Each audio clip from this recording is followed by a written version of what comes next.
Radio Noida लोकमंच 91.2 FM से मैं विनोद शर्मा आपका स्वागत करता हूं।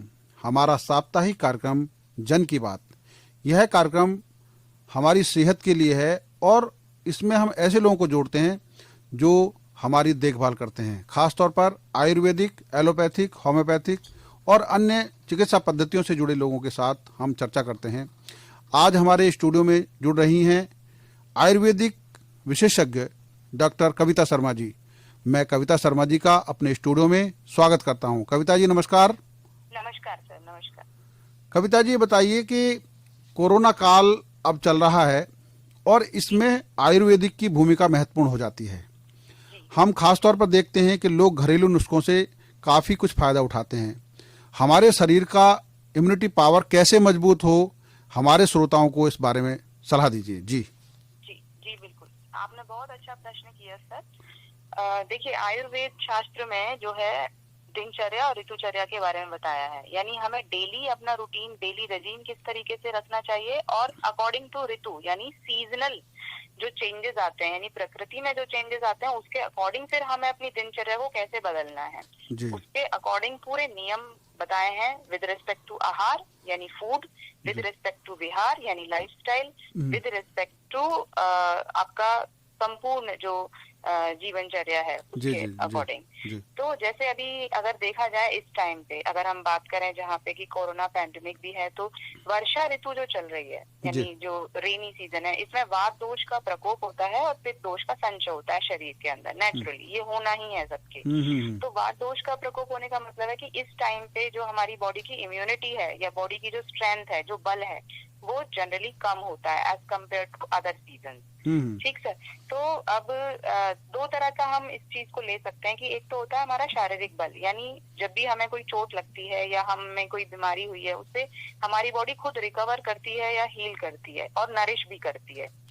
एक होता है हमारा कि अगर हमें कोई इन्फेक्शन हो गया तो उस इन्फेक्शन के लिए या जो माइक्रोब्स हमारी बॉडी में एंटर करते हैं, उसको लड़ने के लिए जो हमारी इम्यूनिटी है यानी रोग प्रतिरोधक क्षमता, उसको हम कैसे बढ़ाएं, प्रश्न यहाँ उठता है। तो इसके लिए हम आहार का, विहार का और योगा का, तीनों की सहायता हम ले सकते हैं।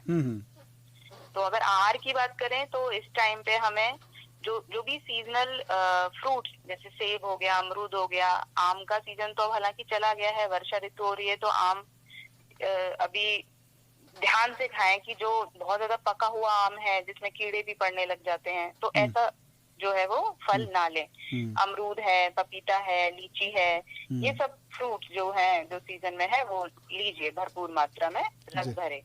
और भोजन भी जो है वो ताजा बना हुआ इस टाइम पे जरूरी है, कि ये नहीं है बहुत देर हो गई है रखे हुए, जैसे सुबह बना के रख दिया है उसको शाम को या दोपहर को खा रहे हैं। ताजा कोशिश कीजिए, ताजा भोजन बना के खाएं और उसमें हरी सब्जियों का अधिक से अधिक इस्तेमाल हमें करना चाहिए।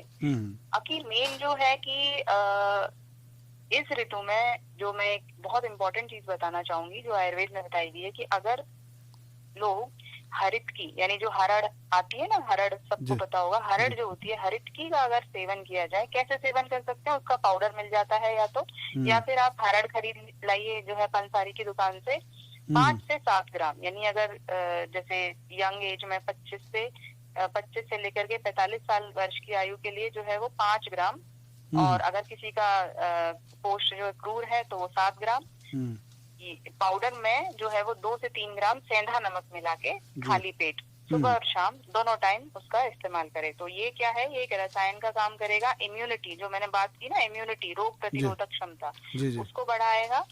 और दूसरा एक काम जो हम बहुत अच्छे से कर सकते हैं, एक तो यही हो गया हरड़ का सेवन विद सेंधा नमक के साथ। दूसरा है मधु यानी हनी का सेवन। अगर इस टाइम खास तौर पर जो ये सीजन चल रहा है, अगर हम हनी का सेवन करते हैं डेली, तो भी हमारी जो रोग प्रतिरोधक क्षमता है वो बढ़ेगी, साथ ही हमारी बॉडी की स्ट्रेंथ भी बढ़ेगी। ठीक, तो ये तो हो गया कि हम इम्यूनिटी को कैसे बढ़ा सकते हैं। विहार पर अगर हम आए तो इर्रेगुलर हैबिट्स को हमें त्यागना चाहिए धीरे धीरे, ग्रेजुअली। अब कुछ लोग का होता है लाइफस्टाइल ऐसा होता है, नौकरी है, नाइट ड्यूटीज है, शिफ्ट ड्यूटीज है, नहीं कर सकते हैं, बट फिर भी कोशिश कीजिए इर्रेगुलर टाइमिंग्स में सोने का जो समय, जैसे दिन में अधिकतर सो रहे हैं, रात को देर तक जाग रहे हैं, वो अवॉइड करें। स्ट्रेस खास तौर पर मैं इस पर जोर देना चाहूंगी, जो मानसिक जो स्ट्रेस आजकल इस टाइम पे जो कोविड पैंडेमिक में चल रहा है, बच्चों के दिमाग में भी, बच्चों के दिमाग में ज्यादातर, क्योंकि हमने क्या है, बच्चों को बोल रखा है कि बाहर नहीं खेलना है, बिना मास्क लगाए नहीं जाना है, और कोरोना हो जाएगा, कोरोना, इससे बच्चों के मन में भी भय हो गया है। मेरा ये खास तौर पर सबसे अनुरोध है कि जो गवर्नमेंट की गाइडलाइंस हैं, 3 जो मेन गाइडलाइंस हैं, यानी सोशल डिस्टेंसिंग, मास्क पहनना और तीसरा जो हैंड सैनिटाइजेशन है, वो फॉलो करना ही करना है। चाहे अभी केसेस कम है, लेकिन जो पीक हम जो बात कर रहे हैं, तीसरी लहर आने के अनुमान है, वो ना आए। ऐसा भी हो सकता है नहीं आए, ज्यादातर चांसेस यही है। और हाँ, और आहार के द्वारा, विहार मैंने आपको बताया कि स्ट्रेस नहीं लेना है, टाइम पर खाना है और टाइम पर सोना है। यानी जो खाने का टाइम है, वैसे तो आयुर्वेद में द्विकाल भोजन के लिए बोला गया है, यानी 2 टाइम खाते हैं सफिशिएंट है। पर हम लोग क्या है, लोगों का लाइफस्टाइल इस तरीके से बन गया कि सुबह ब्रेकफास्ट करते हैं, फिर दिन में जो है वो लंच होता है, रात को डिनर होता है। तो रात का खाना भी जल्दी ही खा लें तो ज्यादा अच्छा रहेगा, 8 बजे तक, 7 और 8 बजे तक। 7 बजे तक खा लें तो बहुत ही अच्छा है। इसके बाद आते हैं सर योगा पे। योगा अगर बच्चों को, स्पेशली इस टाइम पे अगर हम बच्चों को आदत डालें डेली योगा करने की, इनफैक्ट बड़े लोग तो करते ही करते हैं, अधिकतर आजकल तो 80% लोग जो है योगा करते हैं, लेकिन बच्चों को अगर हम योगा कराना शुरू करें तो बच्चों के शारीरिक एवं मानसिक विकास के लिए बहुत फायदेमंद होगा। इसमें जो भी आसन हैं, जैसे आपका सर्वांग, ये सूर्य नमस्कार हो गया, उत्तान आसन हो गया, भुजंग आसन हो गया, अर्ध मत्स्येंद्र आसन हो गया, मत्स्य आसन हो गया, ये आसन है जो कि पूरी जो है हमारी बॉडी का सर्कुलेशन अच्छा करते हैं, इंद्रियों को अच्छा रखते हैं, ज्ञानेंद्रियों को भी और अपनी कर्मेंद्रियों को भी। इसके बाद योगा में ही प्राणायाम आता है, जो कि ब्रीदिंग हैबिट्स हैं। वो एक्चुअली प्राणायाम है क्या, बेसिकली हमारा जो लंग्स हैं, जो फेफड़े हैं, उनको हम स्ट्रेंथन करने के लिए जो है प्राणायाम करते हैं। इसमें अनुलोम विलोम है, भस्त्रिका है, ये सब आ जाता है। तो अगर हम इन चीजों को फॉलो करें तो काफी हद तक हम जो कोविड आने का संभावना है उससे हम बच सकते हैं। जो ये प्राणायाम योगा का जो सिस्टम है वो कितने समय तक करना चाहिए, और जो सांस की, बहुत सारे लोग ऐसा है बहुत जल्दी जल्दी सांस लेते हैं, जल्दी जल्दी छोड़ते हैं, उसकी प्रक्रिया क्या है, ये भी हमारे श्रोताओं को बताइए। हाँ, ये आपने सर बहुत अच्छा सवाल किया। योगा आसन का तो कोई ऐसे नहीं है कि कोई लिमिट है, योगा तो हम हमेशा ही कर सकते हैं, ये योगासन तो हम हमेशा ही कर सकते हैं। जो आसन होते हैं वो तो बॉडी की एक तरीके से एक्सरसाइज है। आयुर्वेद में बोला गया है कि व्यायाम तो सबको करना चाहिए अर्ध श्वास आने तक, यानी जो आपका स्ट्रेंथ है उसकी हाफ स्ट्रेंथ तक हमें एक्सरसाइजेस करना चाहिए। तो योगा आसन, लेकिन अगर कभी मान लो सपोज किसी को कमर में दर्द है, चोट लग गई है, बुखार है, तो उस टाइम पे आसन ना करें। कुछ लोग कमर में दर्द होता है फिर भी योगासन करते रहते हैं और फिर कहते हैं कि हमें आसन कर रहे हैं, हम योगा कर रहे हैं, फिर भी दर्द है। तो ये बैक का तो कोई और भी कारण हो सकता है ना, आपको झटका लग गया या काफी देर बैठे हुए हैं या गलत पोस्चर में सो गए हैं, तो कमर में दर्द अमूमन हो ही जाता है। तो उस टाइम पे आसन ना करें, बुखार है तब आसन ना करें, ठीक है। अब आपने बहुत अच्छा प्रश्न किया, जैसे भस्त्रिका है, अनुलोम विलोम है, कुछ लोग बहुत जल्दी जल्दी करते हैं और बहुत लंबे समय के लिए करते हैं। तो जो लर्नर्स हैं या जो स्टार्टिंग जो जिन्होंने अभी शुरुआत की है करने की, तो मेरे हिसाब से 5 से 10 मिनट से ज्यादा जो अनुलोम विलोम है वो ना करें, और बहुत तेजी से ना करें, धीरे धीरे करें। फिर जैसे जैसे आपकी कैपेसिटी बढ़ती है, लंग्स की जो वाइटल कैपेसिटी है जैसे जैसे बढ़ती है, आप उसको ग्रेजुअली धीरे धीरे बढ़ाइए। जैसे इनिशियली आपने 10 मिनट से शुरू किया है, 10 मिनट भी बहुत होते हैं कुछ लोगों के लिए, फिर आप उसको 15 मिनट 20 मिनट इतने तक ले जाइए और फिर धीरे धीरे उसको बढ़ाइए। पर कुछ लोग क्या करते हैं 30 मिनट तक पहुंच भी जाते हैं, तो डेली लेकिन उसको 30 मिनट तक लाइफ लॉन्ग सालों दर सालों करते रहते हैं। इससे क्या है, वात दोष और बढ़ जाता है। तो ऐसा नहीं करना है। अनुलोम विलोम और भस्त्रिका जब करते हैं तो लगातार बहुत लंबे समय तक नहीं करना है, बीच में गैप लेकर के उसको डिक्रीज करके फिर उसको इंक्रीज करना, इस तरीके से। अच्छा, एक महत्वपूर्ण सवाल यह है कि डायबिटीज के पेशेंट बहुत ज्यादा बढ़ रहे हैं लगातार। जी। और डायबिटीज एक ऐसी बीमारी है जो मुझे लगता है कि अब इस समय देश में महामारी के रूप में है। तो डायबिटीज के पेशेंट्स के लिए आयुर्वेद में क्या क्या प्रावधान किए गए हैं और किस तरीके से उनको केयर करना चाहिए? एक तो ये कि लोग बचें, अभी नहीं हुई है मान लिया किसी को या परिवार में किसी को है तो वो कैसे बचें, और दूसरे जिनको हो गई है वो धीरे धीरे अपने को कैसे फिर से इससे बाहर निकालें। जी जी जी सर, सबसे पहले तो है कि डायबिटीज से कैसे बचें।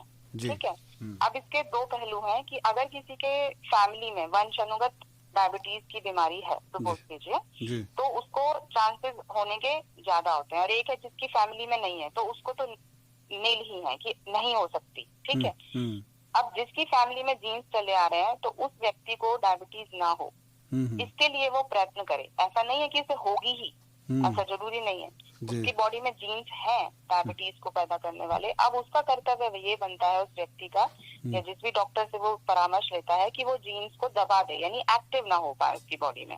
वो कैसे कर सकता है कि उसको अपना जो सेडेंट्री लाइफस्टाइल है या जो स्ट्रेस हम लेते हैं, वो उसको अवॉइड कम करना है, बहुत कम करना है, धीरे धीरे खत्म करना है। अगर वो सेडेंट्री लाइफस्टाइल पे है, वजन नहीं बढ़ने देना है, आलस से भरे काम नहीं करने हैं, और ज्यादा स्वादिष्ट, जिसे बोलते हैं ना स्वादिष्ट खाना, मीठा, गुरु, अभिसंधि, ऐसा जैसे दही हो गई, मिठाइयाँ हो गई, चीनी हो गई, ये सब उसको नहीं लेना है।